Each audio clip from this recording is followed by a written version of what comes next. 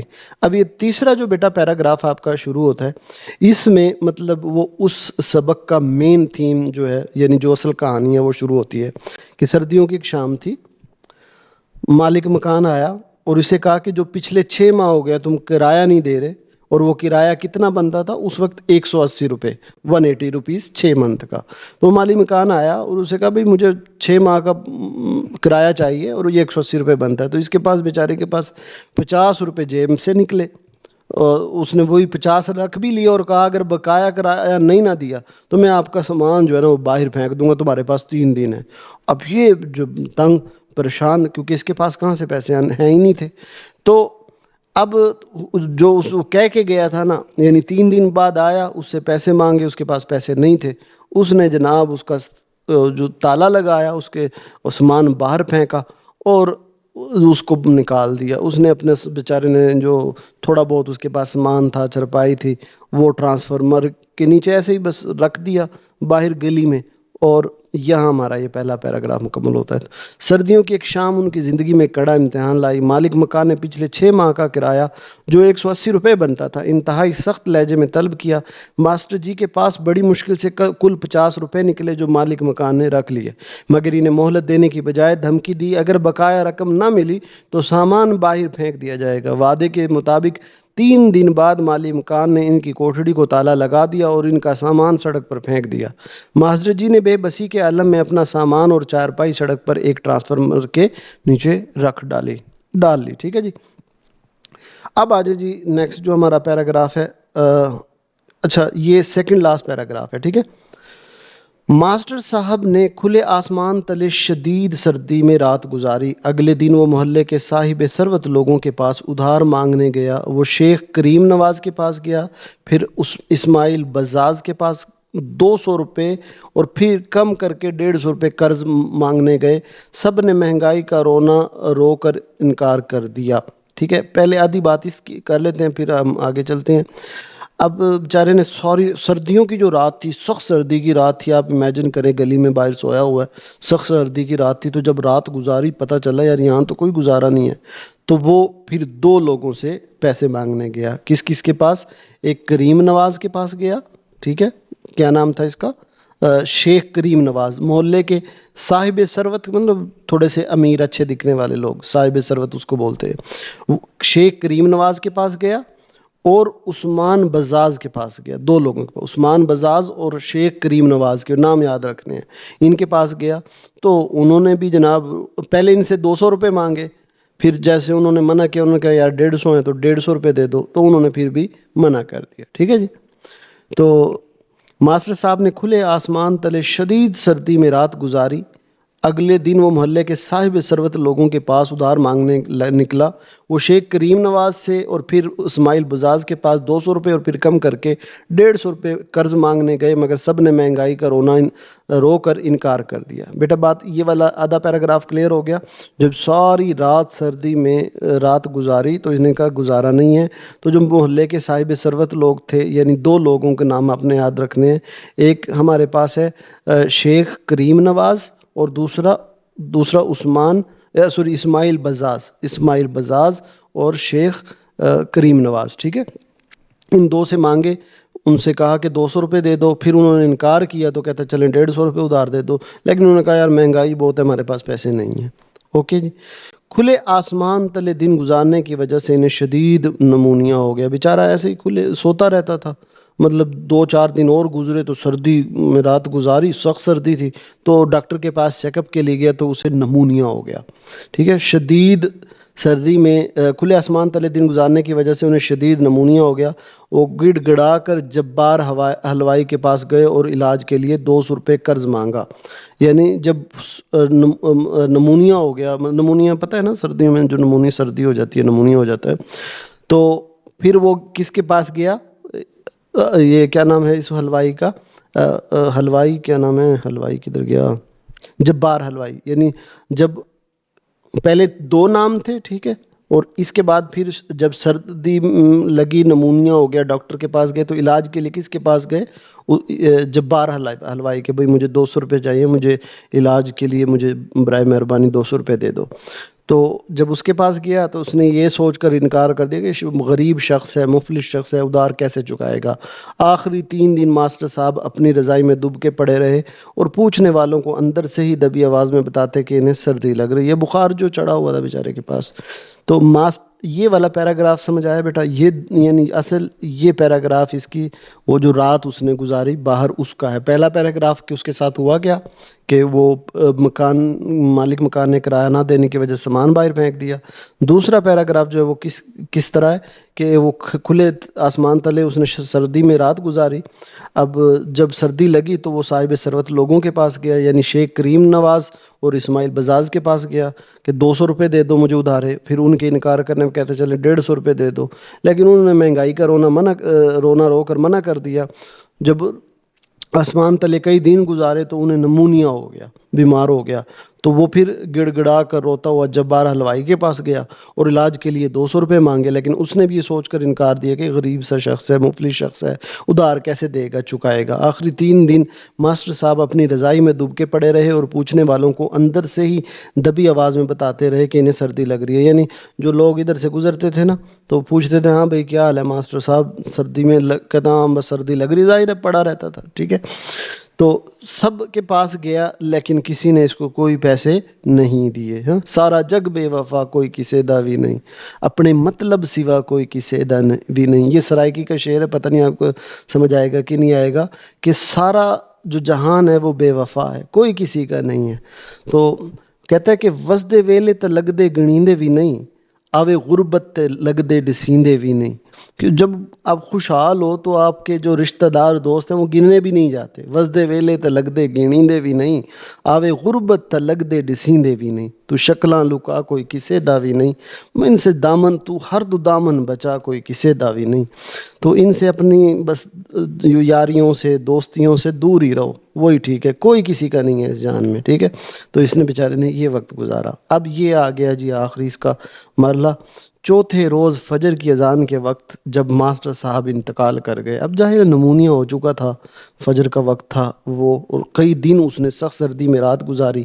تو چوتھے روز فجر کی اذان کے وقت جب ماسٹر صاحب انتقال گئے تو ان کے محلے والوں نے بڑے دکھ اور ہمدردی کا دکھاوا کیا. اب دیکھیں یہی تو ہمارے معاشرے کا رونا ہے. سبق کے آخر میں معاشرے کے بے حسی اور منافقت کا یہ تلخ پہلو سامنے آتا ہے کہ جن لوگوں نے ماسٹر جی کی زندگی میں انہیں علاج اور چھت کے لیے چند روپے ادھار نہیں دیے تھے، ان کے مرنے کے بعد کفن دفن کے لیے قطار میں کھڑے ہو گئے. شیخ کریم نواز نے 500 روپے نکال دیے.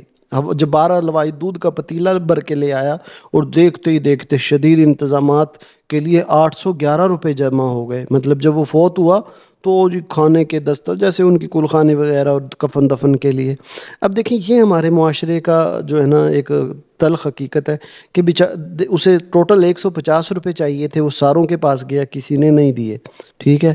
لیکن جب وہ مر گیا تو دکھاوے کے لیے وہ جو شیخ کریم نواز 150 نہیں دے رہا تھا، اس نے 500 نکال کے دیے. بھئی کفن دفن میرے ذمے، اور جبار حلوائی بھی پیسے دودھ کا پتیلا لایا، یہ لے جی میری طرف سے. تو اسے پہلے ہی 150 دے دیتے تو کیا پتہ اس کی زندگی بچ جاتی. لیکن ہمارا معاشرہ یہی معاشرہ ہے. تو یہ بیٹا جو اس طرح کے سبق ہوتے ہیں ان کو نا افسانہ کہتے ہیں، ٹھیک ہے.